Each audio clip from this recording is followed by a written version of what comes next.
Israel के हमले में ईरान के सुप्रीम लीडर अयातुल्लाह खामेनेई की मौत के खिलाफ राज्य में विरोध प्रदर्शन किया गया। शहर के करबला चौक से शुरू होकर प्रदर्शन कई प्रमुख इलाकों में पहुंचा और जाफरिया मस्जिद में सभा में तब्दील हो गया। लोगों ने अमेरिका इजराइल के खिलाफ जमकर नारेबाजी की और खामेनेई को शहीद बताया। से शख्स की शहादत है जो एक किसी मजहब का लीडर नहीं था, इंसानियत और मजलूमों की आवाज बनकर के आया था। अयातुल्लाह खामेनेई के जाने से मिल्लत इस्लामिया यतीम हो गई। अयातुल्लाह खामेनेई की सिर्फ एक कसूर माना जाए, जो अमेरिका इस्राइल नहीं चाहता था कि मजलूमों की आवाज बने। उन्होंने गाजा फिलिस्तीन मजलूमों की आवाज बन करके उठे और उसी बुनियाद पर इतनी दुश्मनी बढ़ी कि आपने देखा कि आज उनकी शहादत हो गई। ईरान के supreme leader Ayatollah Khamenei America और इजराइल की बमबारी में मारे गए।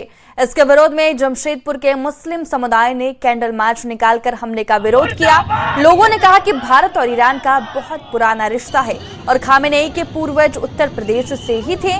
लोगों ने ईरान पर अमेरिका और इजराइल के हमले का विरोध करते हुए अपनी नाराजगी भी जताई। और मानवता की हत्या करने वाली यह अमेरिका इजराइल किस तरह से पूरे दुनिया में इंसानियत को और मानवता को कुचलने का काम कर रही है। ये हिटलर शाही पहले ईरान को इराक से लड़ाने का काम किया। ये किस तरह से आपस में सभी देश को लड़ा कर किस तरह से तेल पे कब्जा करने की इनकी साजिश है।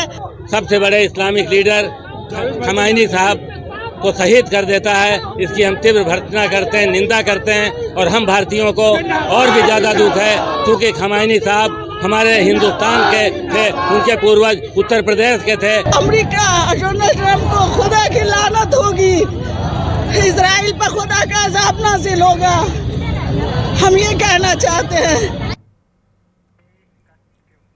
लोहरदगा में फिर एक बार स्वास्थ्य विभाग की बड़ी लापरवाही सामने आई है। समय पर इलाज नहीं मिलने से घायल युवक की तड़पकर सामुदायिक केंद्र में मौत हो गई। आरोप है कि मौके पर डॉक्टर और स्टाफ नहीं थे, जिसके चलते युवक को समय पर इलाज नहीं मिल पाया और उसकी मौत हो गई। पूरी घटना का वीडियो भी सामने आया है। वायरल वीडियो में साफ देखा जा सकता है कि चैम्बर खाली है और डॉक्टर नहीं है। युवक को अस्पताल लाने के लगभग 30 से 40 मिनट बाद डॉक्टर बाहर से आए और जांच कर युवक को मृत घोषित कर दिया। वहीं इस मामले में लोहरदगा के सिविल सर्जन ने कहा पूरे मामले की जांच कराई जा रही है और दोषी कर्मचारियों के खिलाफ कड़ी कार्रवाई की जाएगी। फिलहाल पुलिस ने मामला दर्ज कर आगे की कार्रवाई शुरू कर दी है।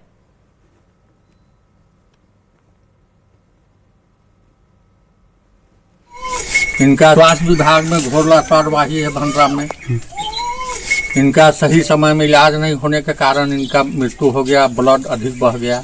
अगर सही समय में इलाज होता तो इनका जीवन बच जाता। जो लाया था वो लोग बता रहा है कि आधा घंटा ही अच्छा से था। जब आधा घंटा बाद भी इनका ट्रीटमेंट शुरू नहीं हुआ, उसके बाद इनका ये तो ऐसा नहीं होनी चाहिए। हम तो यही कहना चाहेंगे कि जिस तरह से हमें मालूम चला है कि अगर सही समय पर इनको इलाज प्राप्त हो जाता, इलाज हो जाता तो शायद इनका जान बच सकता था। इस पर जांच होनी चाहिए और जो दोषीवार है उन पर उचित कार्रवाई होनी चाहिए। अब इस पूरे मामले पर न्यूज 18 कई सुलगते सवाल पूछ रहा है। भंडारा सीएचसी में क्यों मौजूद नहीं थे डॉक्टर? घायल युवक को समय पर क्यों नहीं मिला इलाज? लापरवाह स्टाफ पर कब होगी कड़ी कार्रवाई?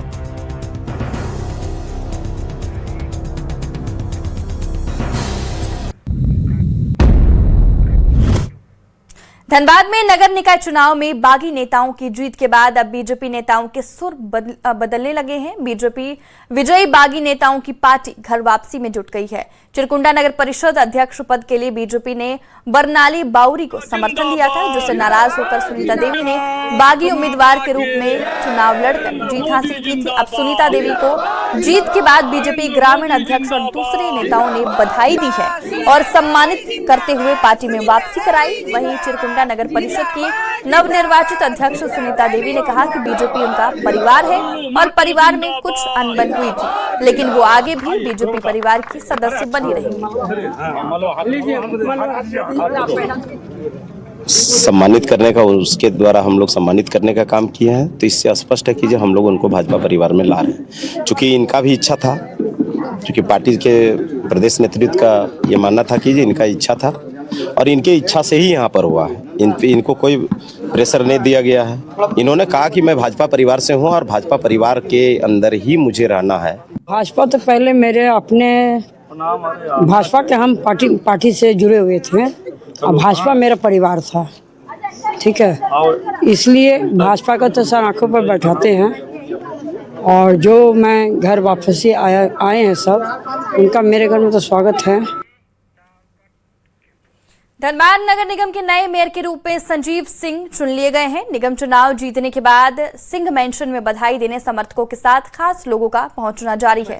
चुनाव के दौरान संजीव सिंह का विरोध करने वाले बीजेपी विधायक राजू सिन्हा सिंह मेंशन पहुंचे और संजीव सिंह को मेयर चुने जाने की बधाई दी, लड्डू खिलाया और गुलदस्ता भेंट कर शुभकामनाएं दी। इस दौरान झरिया विधायक रागिनी सिंह, झारखंड किन्नर कल्याण बोर्ड की सदस्य श्वेता सिंह समेत कई लोग मौजूद रहे।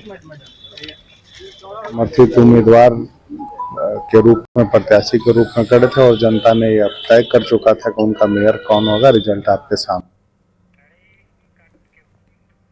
नगर निकाय चुनाव में बीजेपी को शहरी क्षेत्र में उम्मीद की अनुरूप सफलता नहीं मिली है।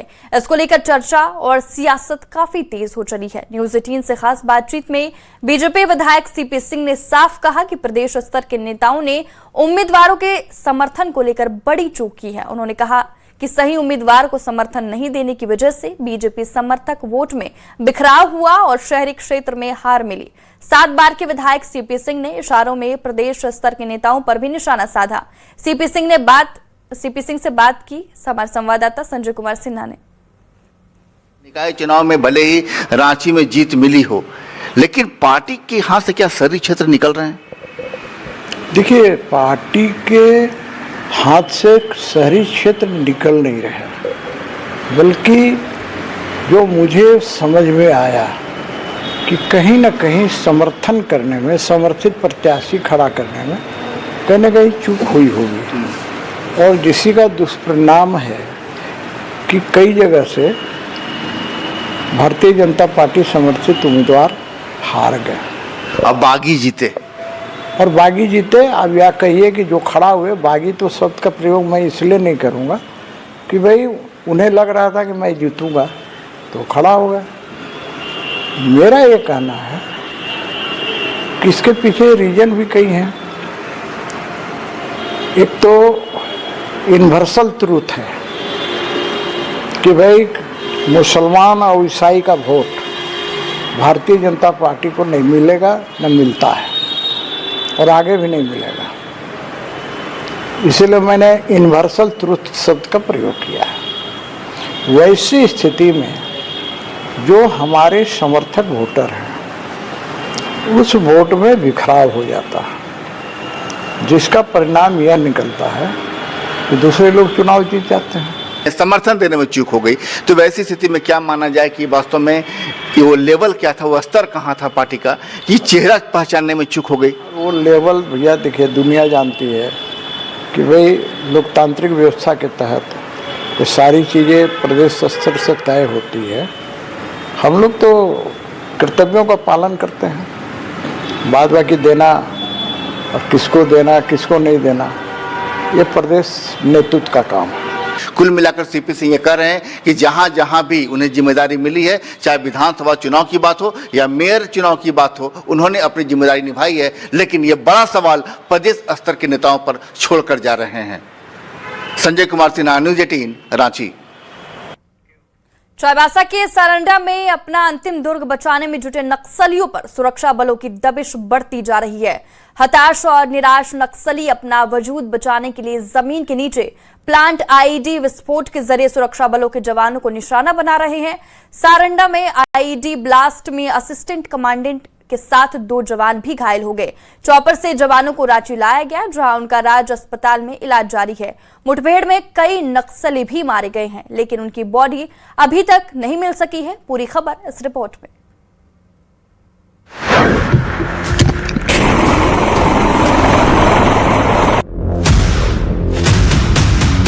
सारंडा के जंगल में घिरे नक्सली, जान बचाने के लिए कर रहे विस्फोट। आईईडी की चपेट में आने से 3 जवान घायल। एयरलिफ्ट कर लाए गए रांची, इलाज जारी। चाईबासा का सारंडा जंगल। पूरे झारखंड से खदेड़े जाने के बाद नक्सलियों का यही अंतिम गढ़ बचा है, जहां नक्सली अपना अस्तित्व बचाने के लिए अंतिम लड़ाई लड़ रहे हैं। लेकिन चप्पे चप्पे पर मौजूद सुरक्षा बलों का कसता शिकंजा उनके लिए काल की गाल बनता जा रहा है। कायराना करतूत पर उतरे नक्सली जमीन में प्लांट किए गए आईईडी बम के जरिए जवानों को निशाना बना रहे हैं। सारंडा जंगल में छोटा नागरा थाना क्षेत्र के मारांगपोंगा के पास कॉम्बिंग ऑपरेशन के दौरान आईईडी विस्फोट हुआ, जिसमें असिस्टेंट कमांडेंट अजय मलिक घायल हो गए। इसके बाद जवाबी कार्रवाई के दौरान 2 और जवान हेड कांस्टेबल विक्रम यादव और जवान संजीव कुमार भी घायल हो गए। जवान घायलों को चॉपर के जरिए रांची लाया गया, जहां से ग्रीन कॉरिडोर बनाकर राज अस्पताल लाया गया, जहां इनका इलाज जारी है। अब देखना यह है कि जिस तरह से सूचना आ रही है उन्हें बेहतर इलाज के लिए दिल्ली भेजा जाएगा, लेकिन फिलहाल जिस तरह से जानकारी मिल रही है उनकी हालत स्थिर है और इनकी उपचार चल रहा है। अब देखना है कि लगातार जिस तरह से माओवादियों और सुरक्षा बलों के बीच मुठभेड़ चल रहा है, इसमें कई माओवादी की हताहत की भी जानकारी मिल रही है। आईजी अभियान डॉक्टर माइकल राज ने बताया कि पुलिस और नक्सलियों के बीच हुई मुठभेड़ में कई नक्सली हताहत हुए हैं। इलाके में पुलिस की ओर से सर्च अभियान चलाया जा रहा है। फिलहाल अब तक किसी भी नक्सली की बॉडी नहीं मिल पाई है। स्पेसिफिक इनपुट था, उसी बेसिस पर हम लोग ऑपरेशन कराए थे। सुबह लगभग 5:30 बजे के आसपास एक आईईडी ब्लास्ट हुआ है, उसमें एक ऑफिसर को चोट लगा है। उसके बाद ऑपरेशन लगातार चला है। बाद में एक एक्सचेंज ऑफ फायर भी हुआ है। उसमें संभावना है कि कुछ नक्सली मारा जाने की संभावना है, और उसमें एक जवान को भी पेट में गोली लगा है। दोनों खतरा से बाहर हैं। अपना अंतिम किला बचाने में जुटे नक्सली सारंडा की जमीन में बिछाए गए आईईडी के जरिए सुरक्षा बलों को रोकने की कोशिश कर रहे हैं, लेकिन जवानों के बुलंद हौसले के सामने वो नाकाफी साबित हो रही है। मार्च 2026 तक नक्सलियों का पूरे देश से खात्मे की डेडलाइन तय कर दी गई है। नक्सली भले ही बाधा डालने की कोशिश करें, लेकिन उनका खात्मा तय है, जिसके बाद विकास की नई रोशनी के बिखरने की पूरी उम्मीद है। न्यूज़ 18 के लिए चाईबासा से रुपेश प्रधान के साथ रांची से ओम प्रकाश और निरंजन सिंह की रिपोर्ट। चाईबासा के सारंडा जंगल में सुरक्षा बलों और नक्सलियों के बीच मुठभेड़ हुई। इस दौरान सुबह से दोपहर तक रुक कर फायरिंग होती रही। मुठभेड़ के बाद क्षेत्र में अब भी सुरक्षा बलों का ऑपरेशन जारी है। एंटी नक्सल सर्च ऑपरेशन के दौरान आईईडी विस्फोट की चपेट में आकर कोबरा बटालियन के सहायक कमांडेंट अजय मलिक घायल हो गए। उसके बाद सुरक्षा बलों और नक्सलियों के बीच मुठभेड़ हुई, जिसमें कोबरा बटालियन के हेड कांस्टेबल विक्रम यादव और कांस्टेबल संजीव कुमार घायल हो गए। एसपी अमित रेणु ने बताया कि क्षेत्र में अब भी पुलिस और सुरक्षा बलों का ऑपरेशन जारी है। ऑपरेशन खत्म होने के बाद जंगल से जवान बाहर निकलेंगे तो साफ होगा कि नक्सलियों के खिलाफ क्या उपलब्धि मिली है।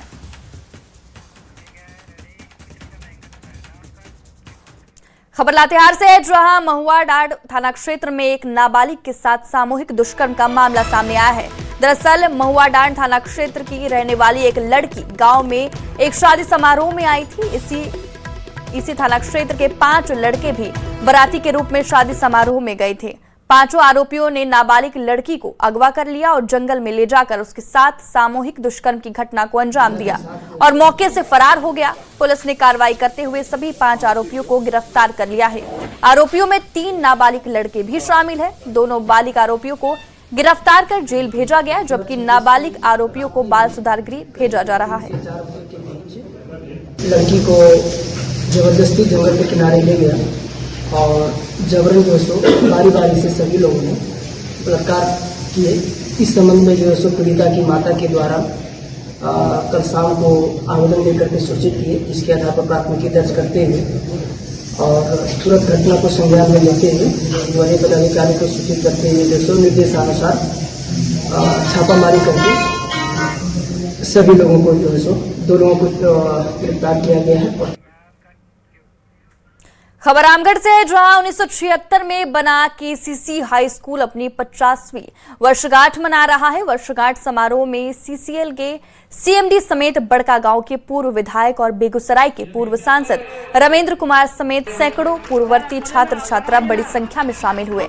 बता दें कि ये वही स्कूल है जहां सयाल कोयलांचल में कोयला मजदूर के बच्चों को शिक्षित करने के लिए कोयला मजदूरों ने वेतन से बचे खुदरा पैसा और आपसी चंदे जमा कर निर्माण कराई थी।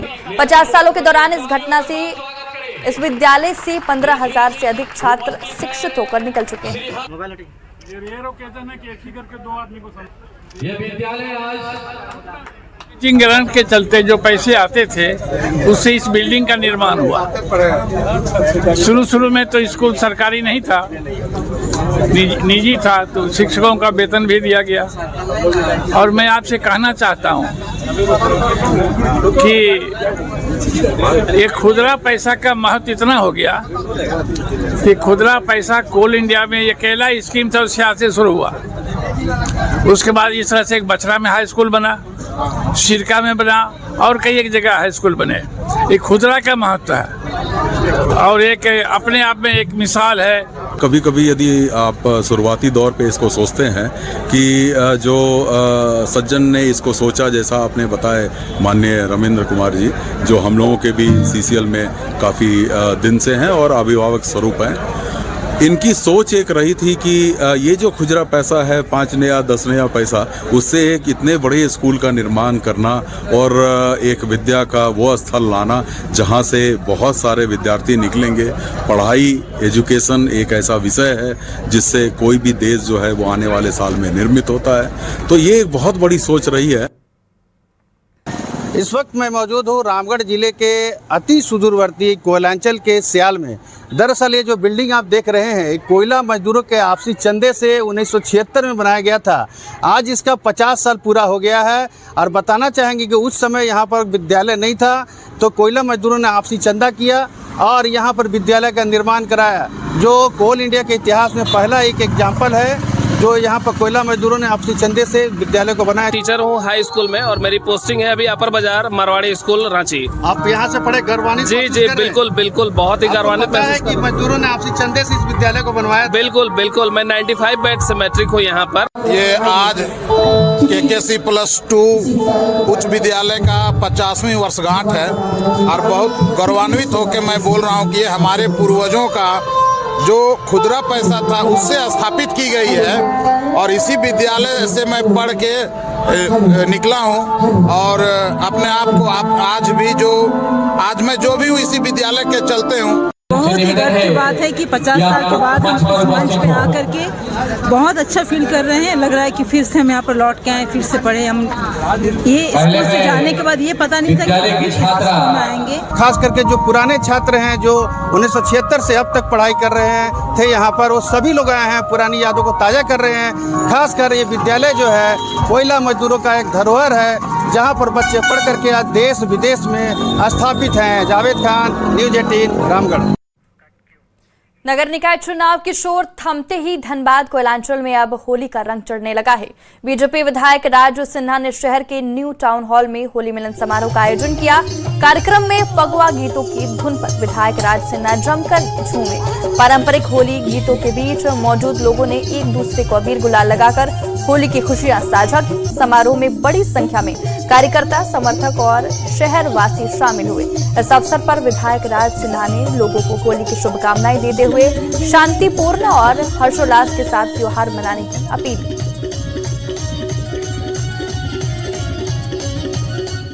हजारीबाग में फगुआ की बहार पूरे शबाब पर है। आधुनिकता के दौर में भी यहां पारंपरिक रंग में होली मनाने की परंपरा कायम है। जिले के विभिन्न इलाकों में होली मिलन समारोह आयोजित किए जा रहे हैं, जहां लोग ढोल, मंजीरा और ताशे की थाप पर पारंपरिक होलियाना गीत गाते नजर आ रहे हैं। इसी कड़ी में शंभू बैंकेट हॉल में कानीकुब्ज स्वर्णकार महासंघ द्वारा नशा मुक्ति संदेश के साथ पारंपरिक होली मिलन समारोह का आयोजन किया गया। कार्यक्रम में महापौर अरविंद कुमार राणा भी शामिल हुए। आज हम लोग जो होली मिलन जो हम लोग कर रहे हैं, पारंपरिक तरह से हम लोग होली का जो कर रहे हैं, ढोल मंजीरा लगा करके हम लोग भिजवा करके जो सो काफी संख्या में जो सो होली अच्छा नशा। इस वक्त की बड़ी खबर सामने आ रही है जहां भारत ने वेस्ट इंडीज को मात दे दी है और ईस्ट गार्डन्स भी वेस्ट इंडीज को हरा ईडन गार्डन्स में वेस्ट इंडीज को हरा दिया है। संजू सैमसन की शानदार पारी देखने को मिली है। इस वक्त की बड़ी खबर T20 वर्ल्ड कप से हम आपको बता रहे हैं 196 रन का टारगेट हासिल किया है। इंग्लैंड से भारत का अगला मुकाबला होने वाला है और इस वक्त की बड़ी खबर मैं आपको बता रहे हैं जहां मुंबई में 5 मार्च को ये भिड़ंत होने वाली है। तो T20 वर्ल्ड कप में भारत ने वेस्ट इंडीज को मात दी है। ईडन गार्डन्स में वेस्ट इंडीज को हार का सामना करना पड़ा है। बता दें कि संजू सैमसन की शानदार पारी देखने को मिली है। तो T20 वर्ल्ड कप में भारत को जीत मिली है। ग्रुप एच में भारत की जीत की खबर सामने आई। भारत ने वेस्ट इंडीज को मात दी है। ईडन गार्डन्स में वेस्ट इंडीज हारा। संजू सैमसन की शानदार पारी देखने को मिली। 196 रन का टारगेट हासिल किया गया। इंग्लैंड से भारत का अगला मुकाबला अब मुंबई में 5 मार्च को इंग्लैंड से भिड़ंत होगी।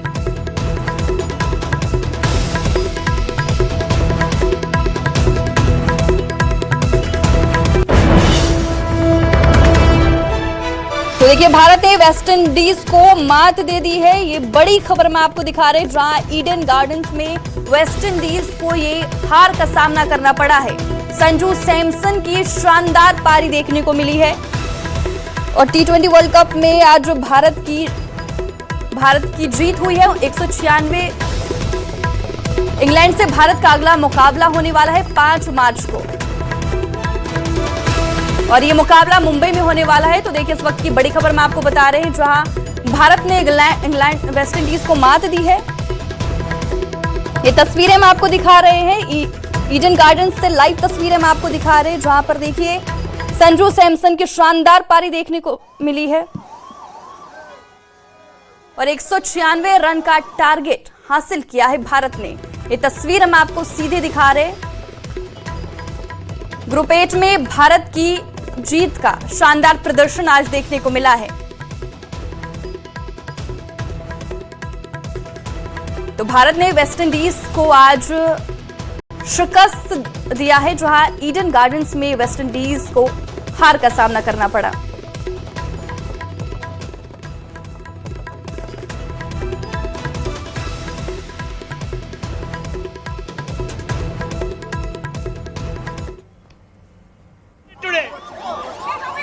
संजू संजू संजू संजू बोलो भारत माता की। Sanju well played.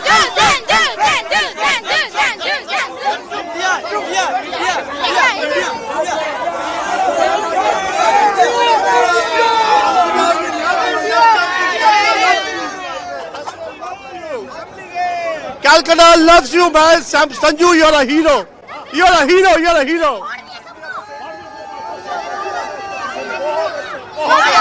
इंडिया फाड़ दिया। इंडिया फाड़ दिया।